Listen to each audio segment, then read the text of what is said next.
Let's speak now to Kotrie, who is a director at the law firm Monson Solicitors. Welcome to the programme, Mr. Kotrie.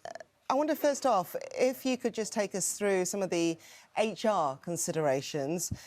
Would there be any pressures or considerations that the BBC were under to prevent the corporation from sacking or firing Huw Edwards earlier than they actually did? Well, the contractual position is a very interesting one. I specialise in representing professional people who are charged or accused of committing these kinds of offences. And every contract of employment is different. Is someone sacked because they're being investigated, because they're charged, or convicted, or none of the above? Now, in a situation like this, we find ourselves where Mr. Edwards not only kept his job, but was given a pay rise. Was this the contractual position? I suspect BBC lawyers will be rifling through various contracts of employment to check the position on all of their highly paid presenters and so on, and think further about it in the future. It feels like someone's possibly dropped the ball on this one. But is the contractual position the only position? Well, my contract doesn't say if I punch someone at work, I lose my job. But if I do, I probably will. So it's a question of gross misconduct. Did this amount to gross misconduct? I suspect BBC lawyers considered whether or not this was the case. We've heard about his mental health position. They wanted to preserve that and no further action was taken in that regard. Perhaps it should. I think the BBC has a lot of lessons to learn from this situation. Liam, just to pick up on that, in terms of preventing Huw Edwards from getting that £40,000 pay rise, just to explore it a bit longer, for many within the BBC and the public, there is this perception of preferential treatment. £40,000 is eye-watering amounts of money. That could pay somebody else's salary. Does it simply come down to a contract? Yes, well, I mean, these people are paid significant amounts of money for good reason.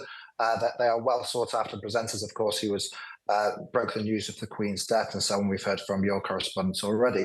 I suspect it was a contractual position. So either sack him and don't give him a pay rise and don't pay him at all, or keep him on board and give him the pay rise. I don't think there was really a middle ground there. I doubt it was a performance-based pay increase. It was just a contractually based pay increase. However, I've not seen the contract. I couldn't say for certain, and I shouldn't speculate any further on that. How well do you think have the BBC handled this? Well, in terms of the employment, again, I think they're going to learn a lot of lessons from this. These offences are not new, but it's rare that such a high-profile person would be charged and now convicted with such an offence. So there will be certainly learning lessons. Would any other employer, any other news agency make the same mistakes? I suspect they would. We've heard about other high-profile television presenters and we've looked at the television networks who employed them, and perhaps they could have handled those situations better as well. I mean, we're all learning, but I think the BBC has certainly dropped the ball on certain aspects of this case. OK, it's not just salary, is it, Liam? What about pension payments? Could that be withheld now? Again, that would be a contractual issue. If he has been dismissed, I suspect the pension payments will not kick in. But it goes far beyond that as well. It goes to trust in the BBC and BBC News. This was a man, again, who had great responsibility, who lectured children on the issues involving trusting which press to trust, which news agencies to trust, not just to get it all from social media. And of course, BBC News is probably the best around still. But it won't have done them any favours when they put themselves in such a critical position. Okay.